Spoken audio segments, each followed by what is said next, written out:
Hey, this is Ruben Lowen here in McAllen, Texas. It is Friday night. So I had my follow up with this young lady, and she doesn't have the $100 right now to get a code number. And but I didn't make her feel bad. And what I tried to do is build up her vision of. And what happened was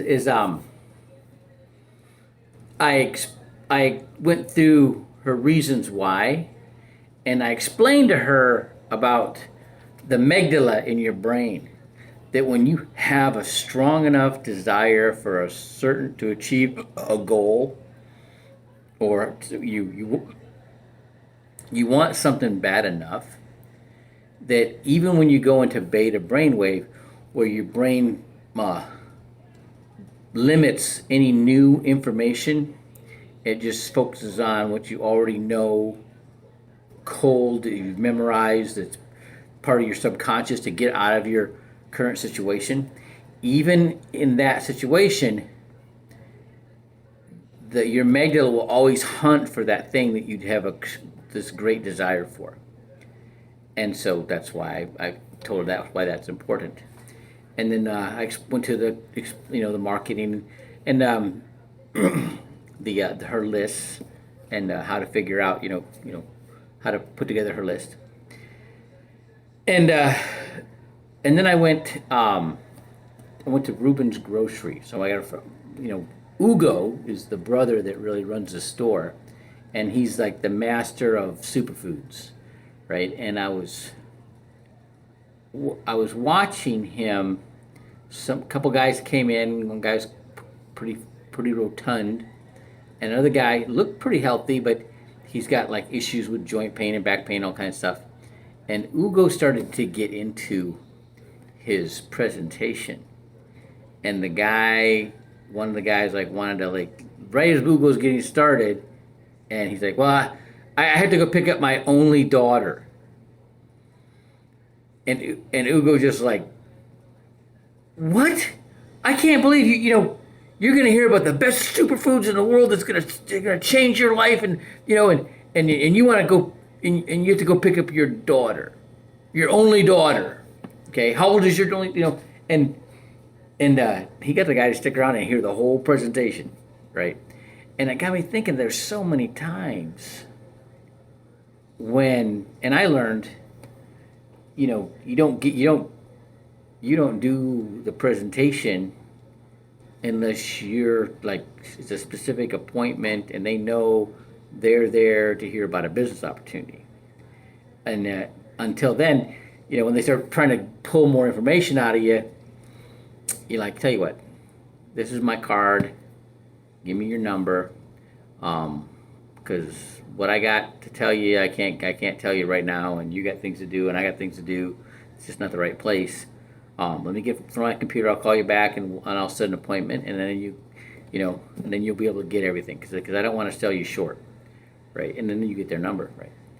But it was what I watched him, and there's something he did that was very familiar, and it reminded me of my boxing trainer, Roy Jones Sr. And I had I had stopped fighting for him back in 1986, and I think this was like 1990. I was back there in oh no, it was like 1993, and there's this other trainer there, and this is right around in the fall, and there was Miami of Florida and Nebraska each lost one game, and they were playing each other, and then West Virginia was undefeated. And Roy Senior asked this other coach, so if Miami of Florida beats Nebraska and West Virginia wins, who's ranked number one? And they got in this and I'm like, who cares? But they keep talking, and what about this scenario? What about that scenario? Finally, you know, he got this other coach to say that Miami of Florida would win, would be number one, would be ranked number one if they won and West Virginia won and went undefeated. And then Roy Jones Sr. comes out and goes, "I'll bet you $20." All right, and the whole thing was a setup. He was, and so this guy does the same thing in his presentation. He gets, you know, he gets mad about, you know, the what the wrong kind of foods will do to your body, right?